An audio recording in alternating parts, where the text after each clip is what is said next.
रामकृष्ण हरी वाजवा तुतारी म्हणत दारोदारी फिरणाऱ्या शरद पवार गटाला यंदाच्या विधानसभा निवडणुकीत पिपाणी चिन्हाचा चांगलाच फटका बसलाय। एकीकडे महाविकास आघाडीकडून ईव्हीएम मशीनवर आपल्या पराभवाचं खापर फोडलं जात असतानाच आता पिपाणी चिन्हावरही आक्षेप घेण्यात येतोय। शरद पवार गटाला तब्बल 9 मतदारसंघात पिपाणी चिन्हाचा फटका बसला असल्याचं त्यांच्या उमेदवारांचं म्हणणं आहे। शरद पवार गटाचा पराभव झालेले हे 9 मतदारसंघ कोणते? लोकसभेप्रमाणे विधानसभेतही पिपाणी प्रकरणाची पुनरावृत्ती झाली का आणि पिपाणीमुळे पराभूत झालेल्या उमेदवारांचं नेमकं म्हणणं काय याबद्दल जाणून घेऊया या व्हिडिओतून। नमस्कार, मी अवंती भोयर आणि कॅमेऱ्यावर आहे साक्षात सावंत। 30 जून 2023 रोजी राष्ट्रवादी काँग्रेसमध्ये फूट पडली आणि अजित पवार 40 आमदारांना सोबत घेत पक्षातून वेगळे झाले। त्यानंतर ते महायुती सरकारमध्ये सामील झाले। आपल्याकडे बहुमत असल्याचे सांगत त्यांनी राष्ट्रवादी काँग्रेस पक्ष आणि घड्याळ चिन्हावरही दावा केला। पुढे तत्कालीन विधानसभा अध्यक्ष राहुल नार्वेकर यांच्याकडे हे प्रकरण गेलं।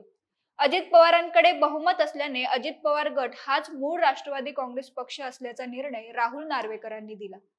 त्यानंतर शरद पवार गटाकडून त्यांच्या या निर्णयावर आक्षेप घेण्यात आला। मग परत कोर्ट कचेऱ्या आणि न्यायनिवाडे सुरू झालेत। अर्थात अजूनही हे प्रकरण न्यायप्रविष्ट आहे, परंतु खरी राष्ट्रवादी कुणाची याचा अंतिम फैसला शेवटी जनतेलाच करायचा होता आणि या निवडणुकीत अजित पवारांच्या राष्ट्रवादीला कौल देत जनतेने आपला निर्णय दिलाय। अजित पवारांच्या राष्ट्रवादीने 59 उमेदवारांपैकी 41 जागांवर विजय मिळवला, तर शरद पवार गटाला 86 जागा लढवून केवळ 10 जागांवर समाधान मानावं लागलं।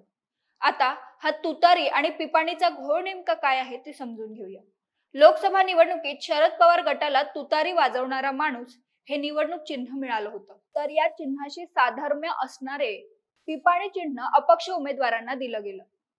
दरम्यान चिन्ह साधर्म्यामुळे पिपाणीला राज्यात 1.5 लाख मतं पडली, तर सातारा मतदारसंघातील उमेदवार शशिकांत शिंदे पराभूत झाले असा दावा जयंत पाटील यांनी केला होता।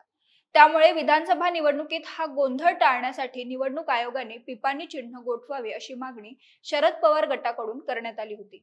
मात्र पिपाणी चिन्ह आणि तुतारी वाजवणारा माणूस यांचा एकमेकांशी काहीच संबंध नसून पिपाणी चिन्ह हटवले जाणार नाही असे केंद्रीय निवडणूक आयुक्त राजीव कुमार यांनी स्पष्ट केलं।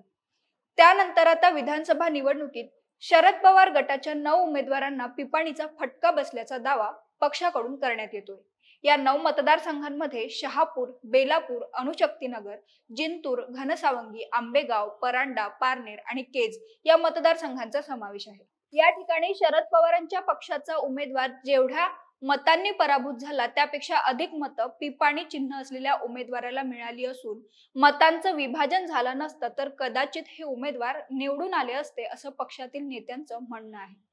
आता या मतदारसंघामध्ये कुणाला किती मताधिक्य आहे ते जाणून घेऊया।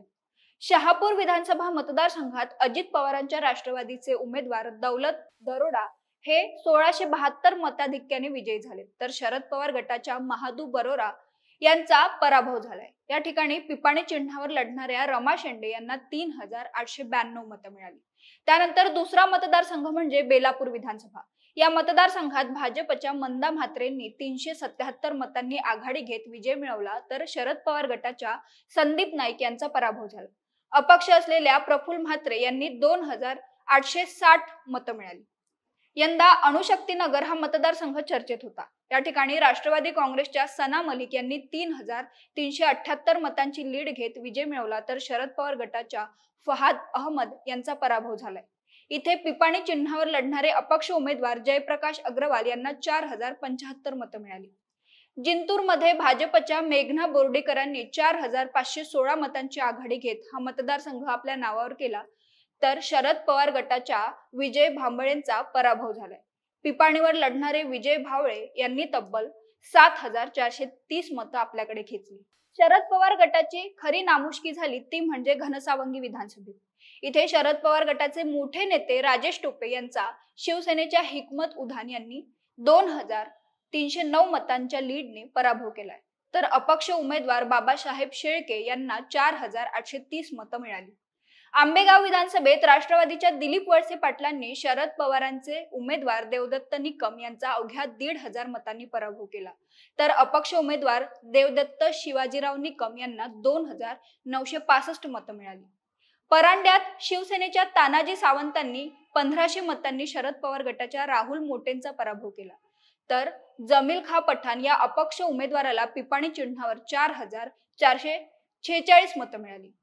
पारनेर विधानसभेत राष्ट्रवादीच्या काशीनाथ दाते यांना 1526 मतांची लीड घेत राणी लंकेंचा पराभव केलाय, तर पिपाणी चिन्हावर लढणारे सखाराम सरक यांनी 3582 मतं घेतली. केज विधानसभा मतदारसंघात भाजप आणि शरद पवार गटात सामना होता. इथे भाजपच्या नमिता मुंदडा यांनी 2687 मतांच्या आघाडीने शरद पवार गटाच्या पृथ्वीराज साठेंचा पराभव केलाय, तर पिपाणी चिन्हावर निवडणूक लढवत अशोक थोरात यांनी 3559 मतं आपल्याकडे खेचली. ही संपूर्ण आकडेवारी पाहता पिपाणी चिन्हाने शरद पवार गटाचा चांगलाच गेम केल्याचं दिसतंय. तुम्हाला काय वाटतं? यंदा पवारांच्या तुतारीची पिपाणी वाजली का? तुमचं मत कमेंट करून आम्हाला नक्की कळवा आणि महा MTBच्या YouTube चॅनलला सबस्क्राईब करा. धन्यवाद.